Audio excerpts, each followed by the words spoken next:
Hey YouTubers, good morning, it's Rob Moffat. Guys, this video is going to be about ivermectin. A few months ago, back in December, I did a video on the University of Minnesota study that was going to be studying ivermectin. I was so happy that the university was doing this because I've been a big fan of ivermectin as a therapy for COVID and viruses for a long time, but it's been difficult because there's so much uh, disagreement on ivermectin. Every time you have a study, if it comes out positive, the people who don't like it, they come out with reasons why the study was no good. And when there's a study that shows ivermectin is no good, the people who like ivermectin come out with all the reasons that they think the study was no good. So I was hoping somebody would would have a study that would show statistically there were significant reasons to like or dislike or use or not use ivermectin. So the university was going to do a study with three different drugs: metformin, fluvoxamine, and ivermectin. And I've been waiting a long time. There's been continuously studies coming out all over the world. Even this month, a couple came out from, I think, India or Bangladesh or someplace that were positive for ivermectin. But let's go to what happened. This is an article that came out last month in the university about the university study at Minnesota, and it's in the Star Tribune. This is the headline: University finds no benefit from metformin, or finds benefit from metformin, not with ivermectin. They said there's no statistically significant benefit against COVID in the university trial with ivermectin. So that's the headline. No benefit with ivermectin against COVID. That's the headline. If you go start reading some more, it talks about the metformin, which is wonderful. The patients were less likely to die or need hospital care, and if they took metformin, it said it appears that it substantially reduces the risk of emergency department visits, hospitalization, or death, and the reduction is significant. It also says about ivermectin, it's a third strike against ivermectin. But if you read this part of the paragraph, it said, however, the finding in a university trial was not statistically significant, meaning that it neither proved that ivermectin worked or didn't work when taken over 3 days in moderate range of dosages.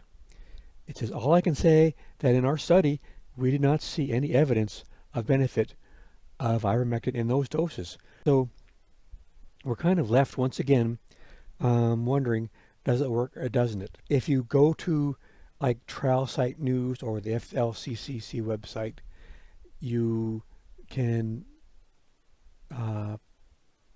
see their comments about why they think the study was flawed and why they still are in favor of ivermectin.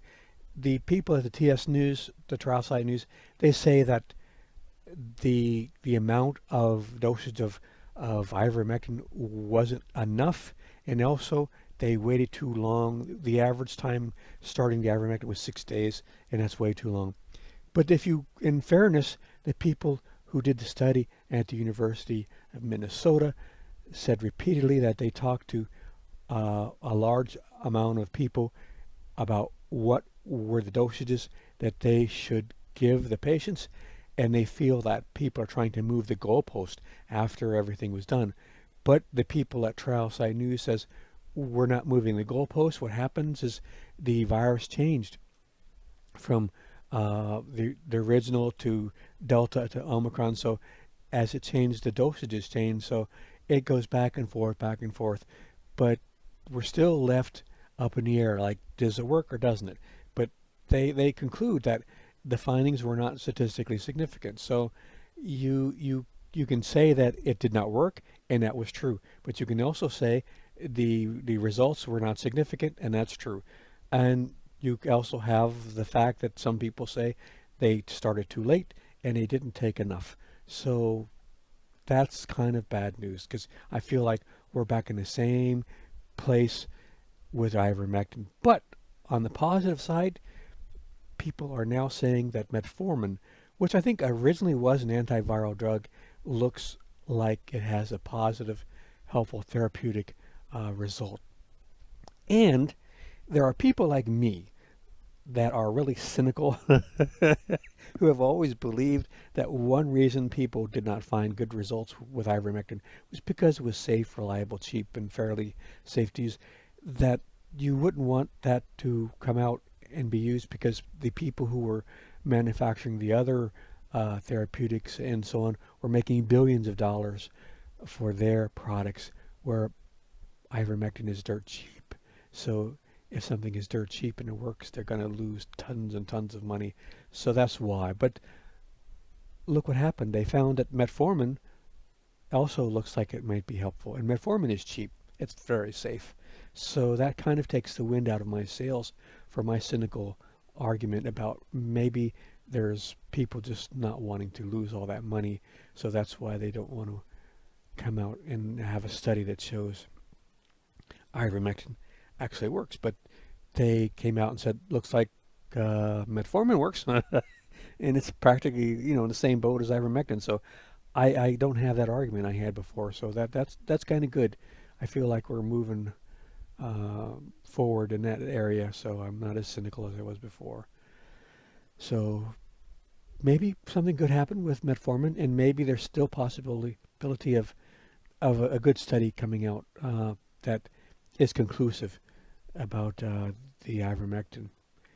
So that was the result of the University of Minnesota study. It's not that good for ivermectin, but it also didn't completely like fluvoxamine. They just threw it out.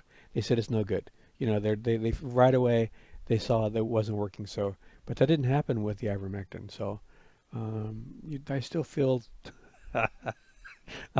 I'm still trying to push ivermectin. So, guys, always talk to your healthcare professional. Never take any advice from anybody on the internet. You want to talk to your doctor, your healthcare professional about any decisions you make about treatment of any illnesses you have.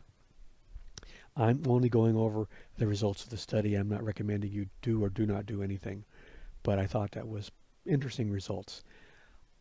If you like this sort of subject, I'm going to have another video soon on melatonin. Dr. Rader was interviewed by Dr. McCullough on the Lou Rockwell site, and he made some interesting comments about melatonin. And I did some more research, and there are several studies out now on melatonin, and that looks very interesting. And I think we desperately need more therapeutics, as many as we can get, that work for viruses. And it looks like it's possible that melatonin might be something that would warrant people looking into a lot more. I take it myself, and I've been spending more time out in the sun because the not ultraviolet, the infrared rays from the sun, they are able to help your body make more melatonin at night.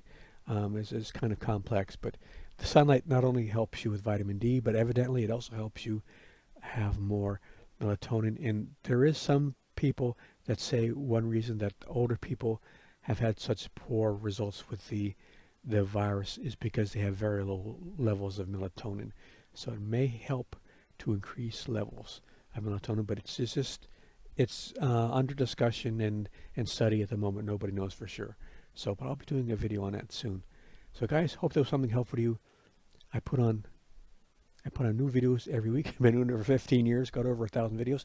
And I do two types of videos. One type of video like this one that I think help you guys, and just another type of video sometimes just kind of goofy, fun stuff I do for myself that lose a lot of subscribers. I really want, if there's anybody still listening, I bless you so much. I thank you so much, because YouTube has no idea what to do with my videos, so I don't get a lot of love from them because they don't know what to do with my videos. Well, who would, because I don't have a constant topic. I do things on different subjects all the time, so they don't know what to do with my videos. So if you continue to watch, and then at the end watch other videos, it makes Google and YouTube very happy. So I really appreciate you hanging in there. At the end, and if possible, watching other videos.